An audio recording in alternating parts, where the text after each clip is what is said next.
बच्चों, क्या हाल चाल। जबरदस्त। आई होप आप बहुत बढ़िया होंगे प्यारे बच्चों। चलिए हम शुरुआत करते हैं एक नेक्स्ट टॉपिक की प्यारे बच्चों, जिसका नाम होने वाला है वैद्युत स्थितिज ऊर्जा। और इसके लिए हम एक व्यंजक भी सिद्ध करेंगे दोनों आवेशों के लिए, है ना। दो बिंदु आवेशों के निकाय की वैद्युत स्थितिज ऊर्जा का व्यंजक भी हम सिद्ध करने वाले हैं और समझेंगे इस टॉपिक में कि वैद्युत स्थितिज ऊर्जा क्या होती है। बच्चों पूरे टॉपिक का मक्खन होने वाला है। मक्खन खाने से पहले आपको अपना नोट्स अपने पास रखना है ताकि ये वीडियो बिल्कुल सटीक के लेक्चर आपके दिमाग में जाए। और बीच में बताना है कि टॉपिक मक्खन हुआ है या नहीं हुआ है। अगर आप वीडियो कंप्लीट वॉच कर रहे हैं तो वीडियो में बताइए, कमेंट में जाकर नीचे कमेंट में बताइए कि ये टॉपिक आपको कैसा लगा, समझ आ रहा है या नहीं आ रहा है। आइए बच्चों चीजों को समझते हैं। देखिए सबसे पहले ये दो आवेश देख रहे हैं आप, Q1 व Q2। मैंने इस Q1 आवेश जो ये बिंदु A पर रखा हुआ है, ये कभी पहले अनंत पर था। जैसे ही ये Q2 आवेश है, ये भी पहले कभी कहां था, अनंत पर। अब दोनों आवेश ये कहां थे, अनंत पर थे। देख रहे हैं दोनों आवेश अब कहां चले गए, अनंत पर। ये देखिए ऐसे समझिए, ये आवेश क्या है, Q2 है। ये आवेश क्या है, ये Q2 है। और ये जो आवेश क्या है, ये क्या है बच्चों, Q1 है। अब ये क्या है, Q1, और ये क्या है, Q2। और ये पहले कहां थे, अनंत पर थे।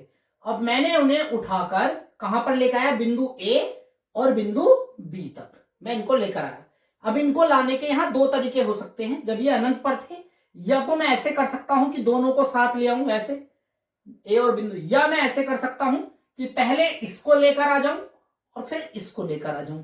समझ पा रहे हैं मेरी बात। आइए अब इसकी परिभाषा पे जाइए। अगर ये कहानी आपकी समझ में आ गई है तो दो या दो से अधिक आवेशों को परस्पर पास लाने या दूर ले जाने में, या तो उन्हें पास लाने में, पास दो तरीके हैं लाने के, या तो दोनों को ले आऊं या पहले एक को ले आऊं फिर इसको ले आऊं।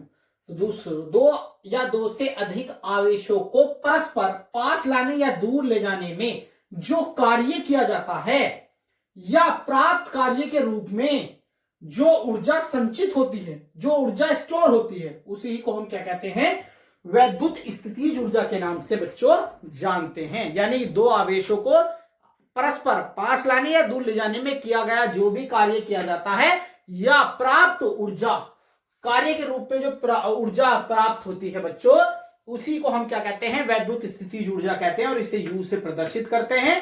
इसका मात्रक जूल होता है एमकेएस पद्धति में, और सीजीएस पद्धति में इसका मात्रक अर्ग होता है। आई होप ये परिभाषा आपको बिल्कुल क्लियर हो गई होगी। जो वैद्युत स्थितिज ऊर्जा होती है वो हमेशा निकाय के लिए लागू होती है। किसके लिए, निकाय के लिए लागू होती है बच्चों, ठीक है। यानी दो या दो से अधिक आवेशों के लिए लागू होगी, एकल आवेश के लिए लागू नहीं होती। आप कहने लगे क्या इस आवेश के लिए होगी, नहीं होगी, क्योंकि ये एकल आवेश है, एकल आवेश के लिए ये लागू नहीं होती है। अब समझिएगा, दो बिंदु आवेशों के निकाय की वैद्युत स्थितिज ऊर्जा का व्यंजक निकालना है हमें, और बिल्कुल साधारण लैंग्वेज में मैं आपको समझा रहा हूं। वही चित्र है जो वहां पर है। पहले आवेश कहां था, अनंत पर। ये कहां था, Q2, ये भी अनंत पर था। लेकर आया गया इनको पास में, और दोनों आवेशों के बीच की दूरी कितनी हो गई है, R। मान लो आवेश Q1 व Q2 परस्पर R दूरी पर स्थित है। ये बात मान लीजिए आप। माना प्रारंभ में, स्टार्टिंग में ये आवेश अनंत पर स्थित थे या हैं, तब आवेश को बिंदु A तक लाने में, मतलब यहां पर जो ये आवेश था पहले अनंत पर, और पहले ये Q2 वाला भी कहां था, अनंत पर। तो ये कह रहा है कि आवेश को बिंदु A तक लाने में किया गया कार्य 0 है। यानी ये जो A लाल वाला मार्कर आप मेरे हाथ में देख रहे हैं, मैं यहां पर जो आवेश था मैं उठाकर कहां ले आया, Q1 पर। और अभी Q2 वाला कहां है, वो अनंत पर ही है। ये वाला भैया अभी Q2 वाला अनंत पर ही पड़ा हुआ है, और ये कहां उठकर आ गया है, A पर आ गया है। तो इसके द्वारा किया गया कार्य 0 होगा। क्यों 0 होगा जी, उसका उत्तर नेक्स्ट लाइन में। क्योंकि Q2 अनंत पर है, क्योंकि अभी Q2 कहां पर है, अनंत पर ही है, इसलिए कार्य क्या होगा, 0 होगा। इसलिए Q1 पर कोई भी वैद्युत बल कार्य नहीं कर रहा है, जिसलिए कार्य कैसा हो गया, 0 हो गया। परंतु बिंदु A पर Q1 की उपस्थिति में आवेश Q2 को अनंत से लाकर, देखो अब तो ये यही रखा है, अब इसको भी उठा लाए हम, जब इसको आप उठा लाओगे तो बी पर स्थित करने में किया गया कार्य, यहां पर इसको यहां से यहां लाने में किया गया कार्य कितना होगा, W2। और W आपने सूत्र पढ़ा होगा विभव का, V बराबर W अपॉन Q। तो यहां से जब कार्य आप निकालोगे तो हो जाएगा V इंटू क्यू। तो कार्य कौन सा हो गया, पहला कार्य तो शून्य हो गया था जब ये यहां आया था, दूसरा कार्य कितना हो गया W2, और विभव क्या है V, और आवेश को किसे लाया गया Q2 को। तो ये वाला फार्मूला यहां पर बन चुका है प्यारे बच्चों। अब हम निकालेंगे कुल कार्य। कुल कार्य में क्या करेंगे, दोनों कार्य हम जोड़ देंगे, यानी W1 प्लस W2, और यहां पर क्या करेंगे, W बराबर Q1 की वैल्यू 0 है, प्लस कितना V इंटू Q2। तो W की जो पूरी वैल्यू आ जाएगी वो आ जाएगी V इंटू Q2 ये। और इसे मैंने समीकरण कौन सी मान लेता हूं बच्चों, समीकरण 1 मान लेता हूं। अब बच्चों मान लो जो आवेश Q2 बिंदु B पर न होकर अनंत पर ही है। समझिएगा, अगर हम क्या कह रहे हैं, अगर ये वाला आवेश उठकर कहां आ गया है भैया, कहां आ गया है, ये अनंत से उठकर कहां आ गया है, Q1 पर, और ये अभी कहां पर ही है, अनंत पर ही रखा हुआ है। ठीक है, तब कार्य कितना हो रहा था, सब इस कंडीशन में कार्य 0 हो रहा था। लेकिन इस कंडीशन में इस बिंदु के कारण, बिंदु A के कारण बिंदु B पर विभव हम निकाल देंगे। किस आवेश के लिए, Q1 आवेश के लिए। देखिए ये डेरिवेशन मैंने आपको करवाया भी था कि अगर ये बिंदु आवेश है तो r दूरी पर अगर मुझे विभव निकालना है बिंदु B पर, तो उसका फार्मूला मैंने आपको बताया था, V बराबर 1 upon 4 pi epsilon not into Q1 upon कितना R। ये फार्मूला हो गया बच्चों। इसे समीकरण में कितनी मान लेता हूं, समीकरण 2। दोबारा देख लिए, Q2 आवेश बिंदु B पर ना होकर अनंत पर ही है, तब आवेश Q1 के कारण बिंदु B पर हम विभव निकाल रहे हैं। उसका सूत्र डायरेक्ट ये होता है, मैंने डेरिवेशन आपको कराया हुआ है प्यारे बच्चों। उसके बाद हम यहां करेंगे समीकरण 1 में V का मान रखने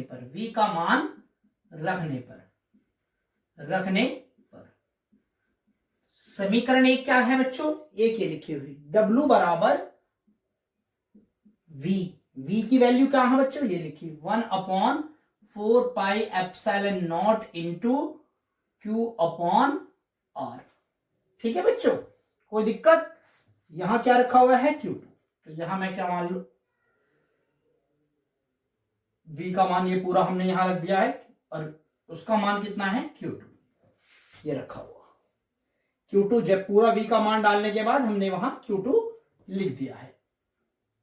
सूत्र हो जाएगा W बराबर 1 upon 4 pi epsilon not into Q1 Q2 upon R। ये हो गया बच्चों, ये हमारा टोटल कार्य निकल कर आ गया है। ठीक है प्यारे बच्चों, कोई समस्या आपको, आई होप यहां तक कोई भी प्रॉब्लम नहीं होगी। ये आ गया जूल। अब देखिए, यही जो भी कार्य है यही क्या हो जाएगा, ऊर्जा के रूप में स्टोर हो जाएगा, और ऊर्जा को हम क्या कह रहे हैं, U से प्रदर्शित करते हैं। इसीलिए हम कह सकते हैं जो कार्य है वही क्या हो गया, ऊर्जा में संचित हो जाता है। ये तो कह सकते हैं जो W है वही क्या है, वही जो कार्य है वही संचित हो गया किसमें, ऊर्जा के रूप में।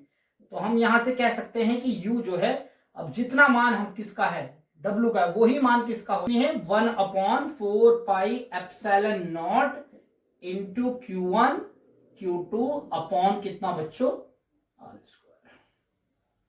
ये हमारा टोटल फार्मूला निकलकर आपके सामने आ चुका है। समझ पा रहे हैं बच्चों, इसका एक स्क्रीनशॉट ले लीजिएगा। आई होप आपको ये पूरा डेरिवेशन समझ में आया होगा, और बिल्कुल सरल तरीके से मैंने आपको कराया है, ये आई होप आपकी समझ में आ गया होगा। इसी के साथ मिलेंगे नेक्स्ट लेक्चर में। कैसा लगा लेक्चर बताइए कमेंट में, और इसी के साथ बाय बाय, धन्यवाद, जय हिंद और जय भारत।